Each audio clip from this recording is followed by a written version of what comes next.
Students, आप सब कैसे हो। आज मैं आपके साथ सिक्स्थ मेथड डिस्कस करने जा रही हूँ, मेथड ऑफ अकाउंटिंग का market value method. Market value method क्या होता है, इसके नाम से ही पता चल रहा है कि हमने क्या बेस मानना है। मार्केट वैल्यू किसका? मार्केट वैल्यू जो हमारा जॉइंट प्रोडक्ट है। जैसे कि हम एग्जांपल ले लेते हैं, हमारे पास 3 जॉइंट प्रोडक्ट है ए बी सी, ठीक है। और तीनों की जो भी सेलिंग प्राइस आ गया ना, तो उनको सेलिंग जो प्राइस आ गया, सेलिंग अमाउंट, प्राइस अलग चीज़ होती है। सेलिंग अमाउंट क्या होता है?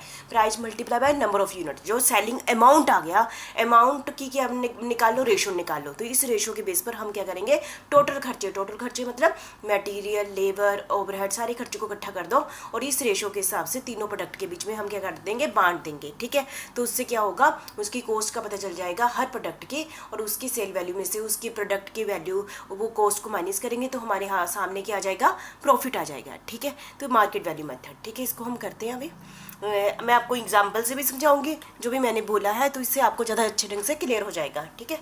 Under this method the market value of the joint product, किसकी मार्केट वैल्यू? जो हमारे जॉइंट प्रोडक्ट है एक्स वाई जेड, उसकी मार्केट वैल्यू हमने देखनी है।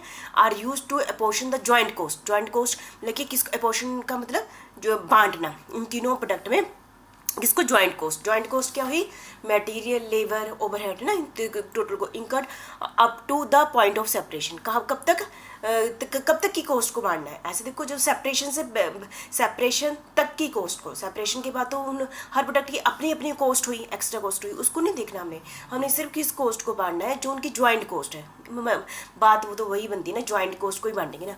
This method is considered logical since product with high sale value bear a large proportion of joint cost. चाहे हमने ये नहीं देखना है कि किसने कितना बेनिफिट लिया, हम कह रहे हैं जिसने जितनी ज़्यादा सेल वैल्यू होगी, उसका मतलब क्या है कि वो उतने ज़्यादा खर्चे बेयर कर लेगा, ठीक है। हम उतने क्लास में जो बच्चा ज़्यादा इंटेलिजेंट है उसको ज़्यादा कम दे देते हैं, इस टाइप से। ऐसा ही है, जिसकी ज़्यादा सेल वैल्यू होगी उसको उस प्रोडक्ट में ज़्यादा कॉस्ट डाल दो, जॉइंट कॉस्ट डाल दो। And one with low sale value, जिसके जो बच्चा कुछ कर ही नहीं सकता, उसको काम ही क्यों देना। इसी टाइप से one with low sale value bear small portion of joint cost, उसको कम जॉइंट कॉस्ट दी जाती है। जैसे कि हमारे पास देख लेते हैं, मैंने देख लिया 3 प्रोडक्ट लिए। कौन से joint product? A B C, ये ले लिया। अब सेलिंग प्राइस किसका लिया? ए प्रोडक्ट का 5 लाख, बी का 10 लाख और सी का 20 लाख, ठीक है, ले लिया, ठीक है, 20 लाख ले लिया, ठीक है। ये हम इसका क्या गया, सेलिंग प्राइस आ गया। टोटल कॉस्ट कितनी है? 3,50,000। टोटल कॉस्ट का मतलब क्या है? मटेरियल, लेबर, ओवरहेड्स ना। तो इस 3,00,000 लाख को इन 3 प्रोडक्ट में बांटना है। किस बेस पे मानो?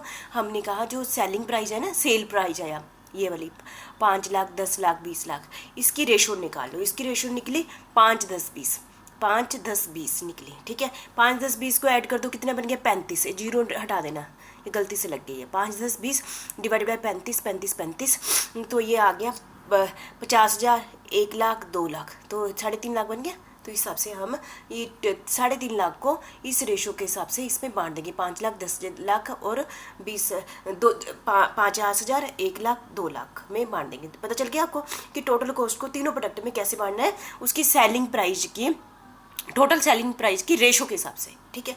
इन other word the joint cost are apportion on the basis of their ability to observe joint cost. मतलब हम किसी के बीच में कितनी डालते हैं, जितनी कि उसकी की होती ना, उसमें उतना उसकी ताकत है लेने की, है ना। This ability is measured by sale price. उसकी किसी की ताकत किस बेस पे मानते हैं हम? उसकी सेलिंग प्राइस पे मानते हैं। The justification of this method is that the joint product should generate enough revenue to, तो जॉइंट प्रोडक्ट क्या कहते हैं, अपना रेवेन्यू करते हैं, cover all the cost plus a reasonable return, ठीक है। How this method may not be appropriate when the selling price of joint product are highly fluctuate.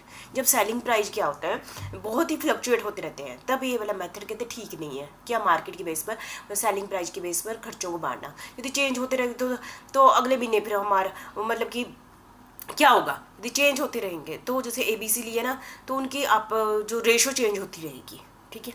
Also determination of relative selling price A difficult. Selling price उस product का determine करना कहते हैं difficult होता है, time consuming exercise है, ये कहते हैं टाइम लेता है ये ना एक्सरसाइज करने।